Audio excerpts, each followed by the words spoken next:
Erick Thohir buka suara soal persiapan timnas Indonesia menjelang duel hidup mati lawan Australia dan Bahrain. Ketua Umum PSSI, Erick Thohir, akhirnya angkat bicara mengenai persiapan timnas Indonesia menjelang dua laga penting di kualifikasi Piala Dunia 2026 zona Asia. Laga-laga tersebut yang mempertemukan timnas Indonesia dengan Australia dan Bahrain bisa dibilang sangat krusial bagi peluang Garuda untuk melangkah lebih jauh dalam ajang bergengsi ini. Menurut jadwal yang telah dirilis, timnas Indonesia bakal lebih dulu bertandang ke markas Australia di Sydney Football Stadium pada 20 Maret 2025. Lalu, 5 hari setelahnya mereka akan melawan Bahrain di Stadion Utama Gelora Bung Karno, Jakarta pada 25 Maret 2025. Kedua pertandingan tersebut diprediksi akan menjadi laga yang sangat menegangkan dan penuh tantangan bagi skuad Garuda. Peluang lolos masih terbuka, tapi butuh performa maksimal. Saat ini, timnas Indonesia berada di peringkat ketiga klasemen sementara grup C dengan koleksi 6 poin dari 4 laga yang sudah dijalani. Di sisa 4 pertandingan, timnas Indonesia wajib bisa meraih hasil maksimal, terutama dalam duel melawan Australia dan Bahrain untuk menjaga peluang lolos ke Piala Dunia 2026. Dengan hanya 2 tim teratas yang bisa langsung lolos ke Piala Dunia, dan posisi 3 serta 4 yang harus menjalani putaran keempat. Setiap poin sangat berarti bagi tim asuhan Patrick Kluivert. Targetnya adalah meraih minimal 4 poin dari 2 laga tersebut. Untuk itu persiapan matang dan performa maksimal sangat dibutuhkan. Patrick Kluivert siap hadirkan perubahan. Patrick Kluivert, pelatih anyar timnas Indonesia yang diangkat oleh PSSI pada 8 Januari 2025 akan menjadi sosok kunci dalam persiapan timnas. Kluivert yang sebelumnya dikenal sebagai legenda timnas Belanda dan Barcelona akan memimpin tim Garuda dengan kontrak 2 tahun dan kemungkinan perpanjangan 2 tahun lagi. Ia bukan hanya bertanggung jawab untuk memimpin tim, tetapi juga untuk membawa perubahan dalam gaya permainan dan kualitas tim secara keseluruhan. Tim pelatih Kluivert pun tak kalah berkompeten. Ia akan didampingi oleh para asisten pelatih yang berpengalaman seperti Alex Pastoor, Denny Lanzaat, dan Gerald Vandenburg. Kombinasi pengalaman dari pelatih-pelatih ini diharapkan bisa memberikan dampak positif dalam persiapan dan taktik timnas Indonesia. Pemain naturalisasi baru siap perkuat tim. Selain itu, Erick Thohir juga mengungkapkan bahwa timnas Indonesia bakal mendapatkan tambahan kekuatan dari 2 pemain naturalisasi baru, Ole Romeni dan Jairo Riedewald. Keduanya diharapkan bisa menjadi pemain penting yang memperkuat lini serang dan lini tengah timnas Indonesia sekaligus menambah kedalaman skuad. Kehadiran mereka tentu bisa menjadi angin segar bagi tim yang sedang berjuang di kualifikasi ini. Erick Thohir bertemu Kluivert dan tim pelatih di Belanda beberapa waktu lalu. Erick Thohir bertemu langsung dengan Patrick Kluivert dan para asistennya di Belanda untuk mendiskusikan persiapan timnas Indonesia menjelang 2 laga besar tersebut. Erick pun membagikan update mengenai pertemuan tersebut melalui Instagram pribadinya. Meeting bareng pelatih timnas Indonesia Patrick Kluivert, Alex Pastoor, Denny Lanzaat, dan Gerald Vandenburg di Belanda.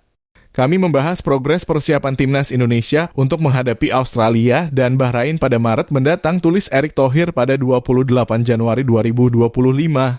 Erick juga menegaskan bahwa timnas Indonesia siap memberikan yang terbaik untuk Indonesia dalam kedua laga tersebut. Dengan persiapan yang matang, kami siap memberikan yang terbaik untuk Indonesia, tegas Erick, menandakan keyakinan dan optimisme yang tinggi. Harapan besar dari supporter tentunya, harapan besar kini ada di pundak Patrick Kluivert dan skuad timnas Indonesia. Dengan persiapan yang matang dan pemain yang semakin siap, diharapkan timnas Indonesia bisa tampil maksimal dan meraih hasil positif dalam 2 laga itu. Meskipun Australia dan Bahrain akan jadi lawan yang sulit, namun timnas Indonesia memiliki potensi untuk mengejutkan banyak pihak.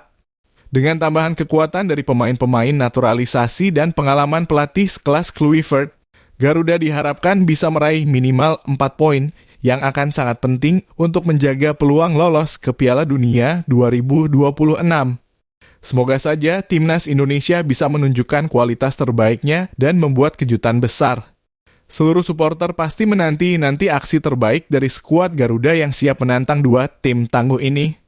Kini saatnya bagi timnas Indonesia untuk membuktikan bahwa mereka bisa bersaing di level dunia dan memberikan kebanggaan untuk Indonesia.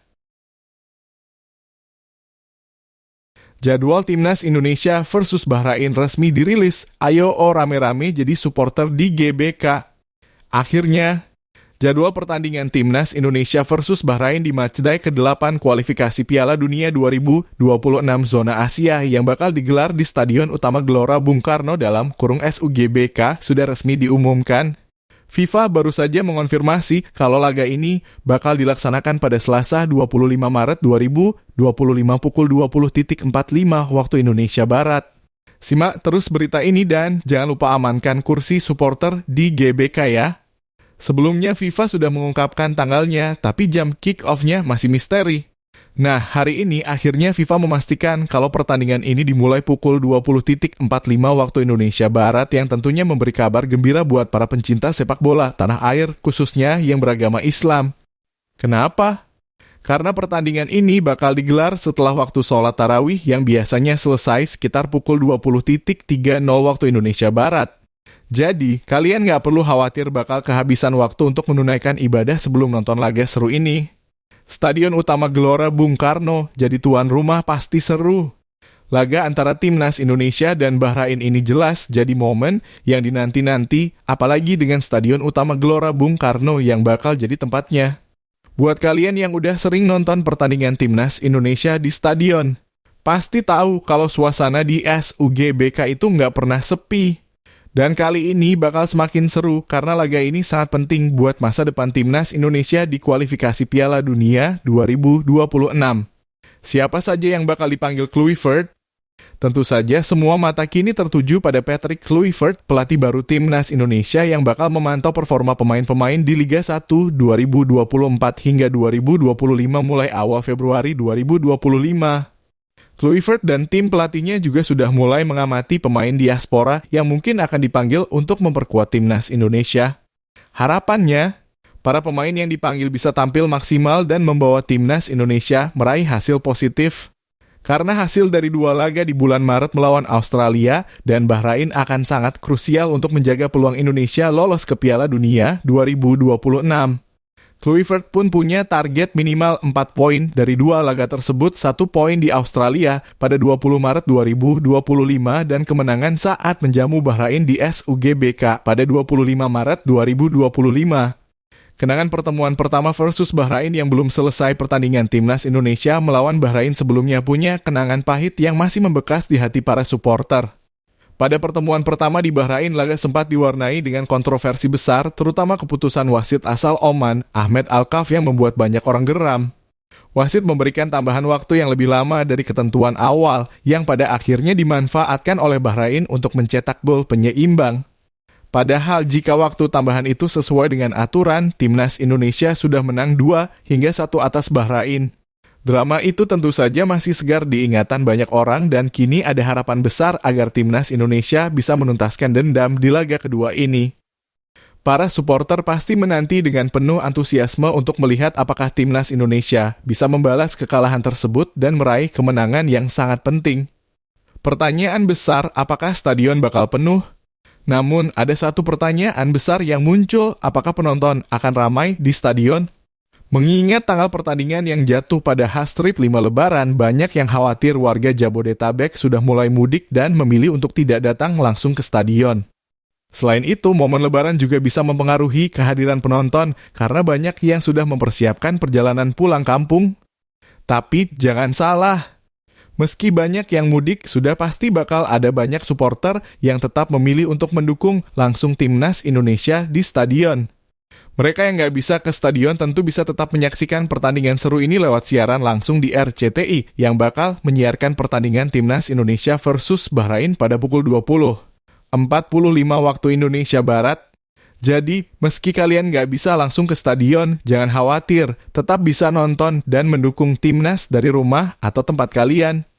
Berikut ini jadwal siaran langsung Timnas Indonesia versus Bahrain tanggal Selasa 25 Maret 2025 waktu kick-off 20.45 waktu Indonesia Barat, siaran langsung live di RCTI Final Countdown. Ayo Garuda!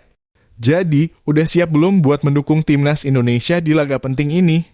Dengan persiapan matang dari pelatih Patrick Kluivert, pemain-pemain yang siap tempur, dan semangat supporter yang gak pernah padam, laga ini pasti bakal seru banget.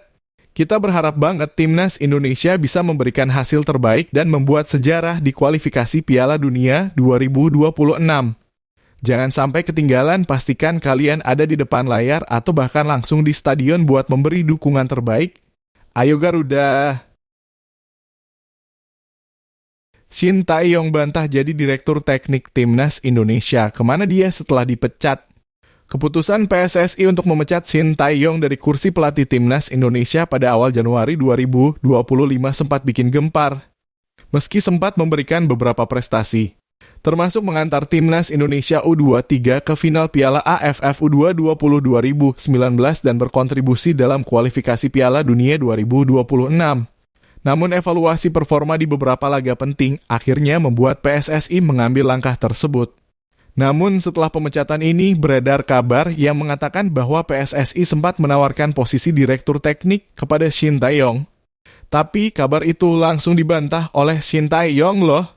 Shin Tae-yong bantah tawaran jadi Direktur Teknik saat ditemui di Bandara Soekarno-Hatta. Shin Tae-yong langsung menanggapi isu yang beredar tersebut. Dengan tegas, pelatih asal Korea Selatan ini membantah bahwa dirinya pernah ditawari posisi Direktur Teknik oleh PSSI setelah pemecatannya. Tidak pernah ada tawaran itu dari PSSI, ujarnya singkat dan jelas. Tanggapan Shin Tae-yong ini akhirnya mengklarifikasi kabar yang sempat bikin banyak orang bertanya-tanya tentang langkah selanjutnya setelah kepergiannya dari Timnas Indonesia. Meski begitu, Shin Tae-yong mengungkapkan bahwa dirinya memutuskan untuk istirahat dulu dan belum punya rencana kembali melatih dalam waktu dekat. Sudah pernah ada tawaran, tapi saya ingin istirahat meskipun tidak ada tawaran dari PSSI. Shin Tae-yong mengungkapkan kalau dirinya sempat menerima beberapa tawaran dari negara lain.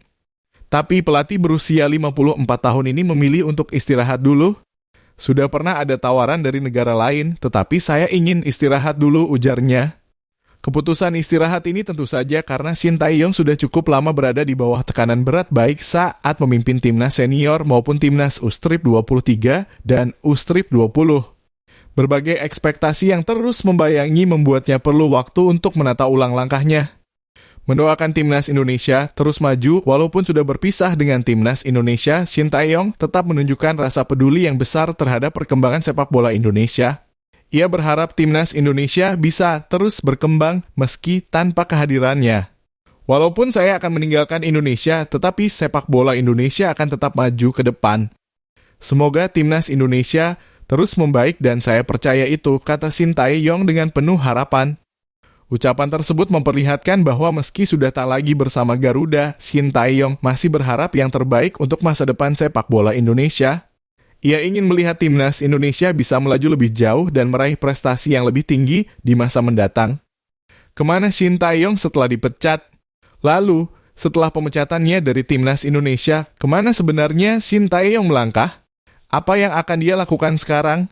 Beberapa kemungkinan menarik bisa jadi pilihan bagi pelatih yang dikenal dengan pendekatan taktisnya ini. 1. Kembali ke Korea Selatan dan fokus pada karier pribadi setelah meninggalkan Indonesia, bisa jadi Shin Tae-yong memilih untuk kembali ke kampung halamannya di Korea Selatan.